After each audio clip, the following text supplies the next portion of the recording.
Hello everybody and welcome back to the CLEN channel where we play a game and talk about anything MMA related. Today what we're going to be talking about is next week's big fight between Robert Whittaker and Marvin Vettori, and man, I am so hyped for this fight. I'm always hyped up to see Marvin Vettori because he always puts on exciting fights and I really like him as a fighter, and Robert Whittaker is one of my all-time favorite fighters like ever in the history of combat sports. And on top of that, he's arguably like more exciting than Marvin Vettori. Marvin Vettori I already find incredibly exciting. Like, did you watch his last fight against Paulo Costa? And I'm actually going to bring up his last fight against Paulo Costa because Marvin Vettori, man, that guy has a chin on him. Did you see all the shots Paulo Costa was hitting him with? And like, I know Paulo Costa didn't look exactly like as powerful as he did in previous fights, and a lot of it probably had to do with the altitude, but of course that's up for discussion. Point is, Paulo Costa is a very, very powerful guy, and he hit Marvin Vettori with some of the hardest shots you will ever see, so the cleanest head kicks, and the guy just like completely ignored it. Same with Adesanya. Adesanya clips him with some huge ginormous shots and he just walks right through it. So I think that if we're talking about like stylistically with Robert Whittaker here, I think Robert Whittaker is honestly better than him everywhere except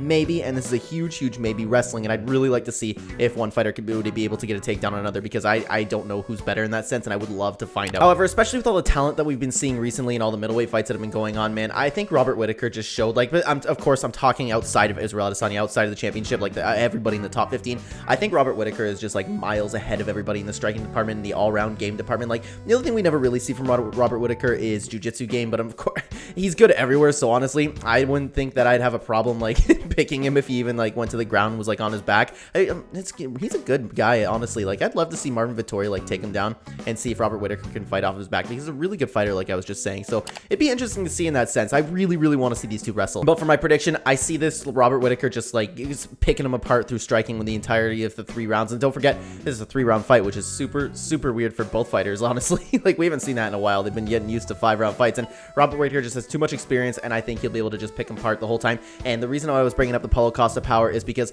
if Paulo Costa couldn't put him away with those giant head kicks that he was landing Marvin Vettori, I don't think Robert Whittaker will be able to do the same. So I can see this fight going a lot like the Jared Cannonier fight, where Robert Whittaker was fighting him, just picking him apart the whole time, kind of doing what he wants, but like minus the knockdowns. I don't think Marvin Vettori will go down. I think he'll go do a decision, and Robert Whittaker will get a nice clean win. Maybe Marvin Vettori will take 1 round off him, but I don't think so. I'm going to go with a Robert Whittaker win by 30-27 decision. Guys, I would love to know what you think down below, and thank you so much for watching this video.